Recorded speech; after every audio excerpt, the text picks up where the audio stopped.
nataka nitoe position ya chama hapa, kwa sababu tuna vyombo vya habari na vitapeleka.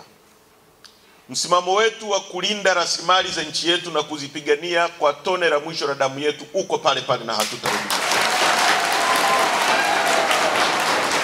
Tunaishi kwenye nchi yenye rasilimali nyingi, lakini watu wake ni maskini kwa sababu ya viongozi ambao wamejigeuza kuwa miungu watu, viongozi ambao wanafanya ujambazi kwa kulindwa na vyombo vyetu vya dola. Na hata wale wanaokemea wasifanye ujambazi huo wanashughulikiwa na vyombo vya dola. Wamemkamata Lissu, wanamfungulia kesi ya uhaini. Tarehe 20 mwezi wa 5 mwaka 2022 mimi nilikuwa miongoni mwa watu tulioteuliwa kwenda Ikulu na chama chetu kwenye kikao cha maridhiano.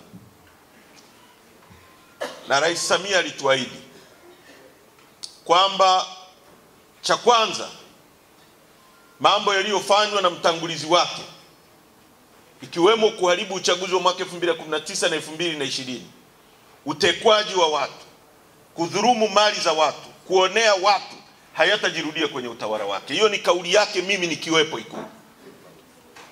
Na akarudia kwenye vikao ambavyo tulifanya vya maridhiano, Kinana akimwakilisha, na tuna nyaraka ambazo hayo mambo yaliandikwa na yakasainiwa. Lakini chini ya utawala wake wametekwa maelfu ya watu, mamia ya watu, akiwemo mjumbe wa CCM wa mkutano mkuu anatoka kule Tarime, anaitwa Daniel Chonchori. Ametekwa, leo ni siku ya 25. Kila siku wanatekwa watu katika nchi hii, wanapotea, familia zinabaki zinanungunika.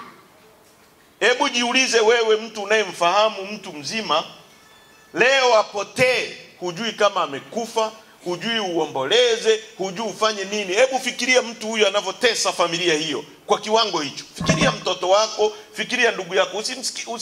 Yani chora picha wewe kwamba unaenda nyumbani, baba yako hayupo, hujui yuko wapi, hujui kama amekufa, hujui kama ni mzima, hujui chochote. Familia inabaki kwenye maombolezo kila siku, miaka baada ya miaka. Kwa jinsi Mungu alivyotuumba, mtu wetu akifa, tukimzika tunakuwa na amani, tunajua ndugu yetu yuko pale na tunakuwa tunamwangalia. Lakini mtu amepotea, mtu mzima. Sasa chini ya utawala wa Rais Samia watu wanatekwa, watu wanapotea. Lissu amekamatwa. Actually kabla ya Lissu, Rais Samia aliattempt kumpa mwenyekiti wetu wa wakati ule Freeman Mbowe kesi ya ugaidi, ya uongo. Hukumu ya kesi ya ugaidi ni kunyongwa mpaka kufa. Una binadamu mwenzako ambaye hujamuumba wewe, unajua kutoka moyoni kwamba hana kosa, unampa kesi ya ugaidi ya uongo ili umnyonge mpaka afe kwa sababu ya madaraka, kwa sababu ya vyama vingi ambavyo nyewe wenyewe mlivianzisha ili tushindane.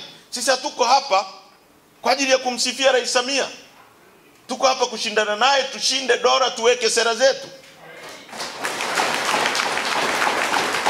Kwa sababu yeye yuko kwenye madaraka, anatumia vyombo vya dola kutufungulia kesi ya uongo ili tukihukumiwa tunyongwe mpaka kufa. Leo mwenyekiti wetu mwingine chini ya kipindi cha miaka 3 ya Rais Samia amefunguliwa kesi ya uhaini, treason. Hukumu yake ni kunyongwa mpaka kufa. Rais Samia anataka Lissu anyongwe mpaka afe. Mtu ambaye alipigwa risasi 16, Mungu akamsimamisha.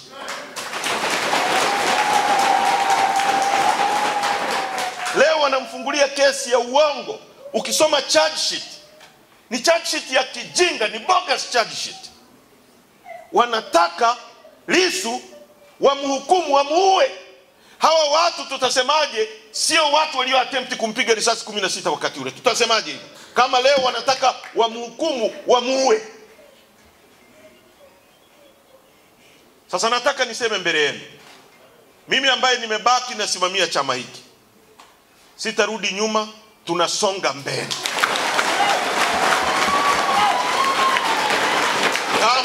kama walifikiri kwamba wakimkamata Lissu tutakwenda kuomboleza, Lissu atakaa ndani, sisi wengine tutasonga mbele. Wakinikamata mimi, wengine mtakao baki nje msonge mbele. Wakitupiga risasi, watakao baki nje wasonge mbele. Na hawataweza kuiua Chadema. Na kuanzia sasa, barua zao za hovyo hovyo ambazo hazina msingi, za kiuonevu, hatutazijibu.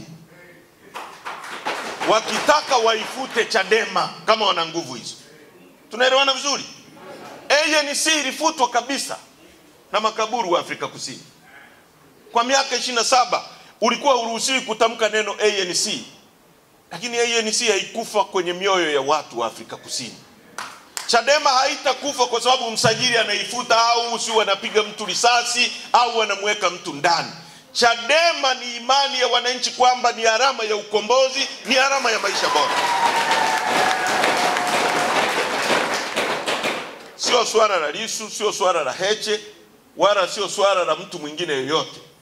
Ni swala la imani ya wananchi kwamba hiki ndio chama kitakachowapa ukombozi wa kweli.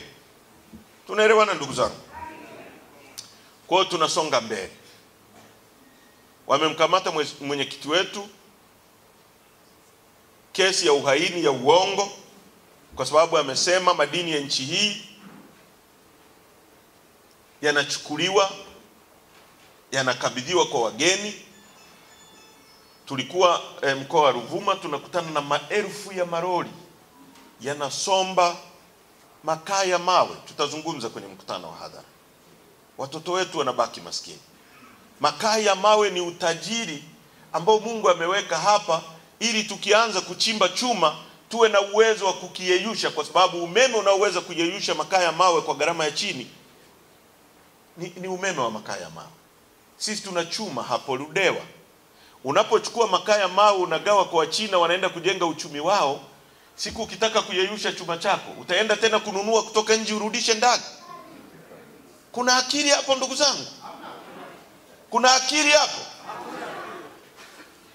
Tunapoyasema haya, wanataka kutufungulia kesi ya uhaini. Lissu amesema tuasi dhidi ya mifumo miovu, mifumo kandamizi. Hii sio kauli ya Lissu, ni kauli ya Mwalimu Nyerere. Alisema nchi hii inahitaji vijana jeuri watakao asi dhidi ya mifumo kandamizi, na sisi tuko tayari kuasi dhidi ya mifumo kandamizi. Hatuko tayari kwenda kwenye uchaguzi ambao tunajua mshindi tayari, na wameshaanza bungeni. Mnasikia wanasema Rais Samia amteue Majaliwa kuwa waziri mkuu. Wabunge wa CCM wanasema hivi. Alafu kuna mwanachadema anasema twende kwenye uchaguzi wa aina hiyo ambao tayari wao CCM wanasema rais yupo, na tayari wanataka wateue waziri mkuu. Tayari wanasema Nchimbi ni makamu wa rais, anapewa protokoli za kimakamu wa rais, analindwa na vyombo vya dola, na nyie mnataka twende kuraba stamp uchaguzi wa aina hiyo?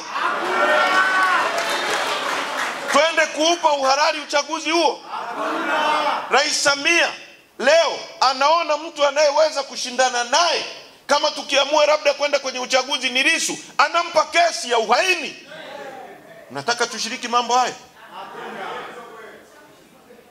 Nataka tushiriki mambo hayo? Tumesema no reforms, na hatuwezi kurudi nyuma. Ndio msimamo wa chama chetu. No reforms, no election. Ndio msimamo wa mkutano mkuu wa chama, ndio msimamo wa baraza kuu la chama, ndio msimamo wa kamati kuu ya chama, ndio msimamo wa viongozi mliowaweka, mkawapa amri, na watasimamia amri ya mkutano mkuu, sio amri ya mtu mwingine yoyote kutoka nje. Sasa tulikuwa Ruvuma, RPC ananiambia mkitaka kuzungumza hapa msizungumze no reform. Nikamwambia kama unataka kuwa sehemu ya maamuzi ya nini kisemwe kwenye chama chetu, njoo uwe mjumbe wa mkutano mkuu na utakuwa na sehemu ya kuamua. Lakini sisi tukishaagizwa na mkutano mkuu, sisi ni kutekeleza. Tunaelewana vizuri? Wala tutachukua maamuzi ya mtu mwingine wa pembeni.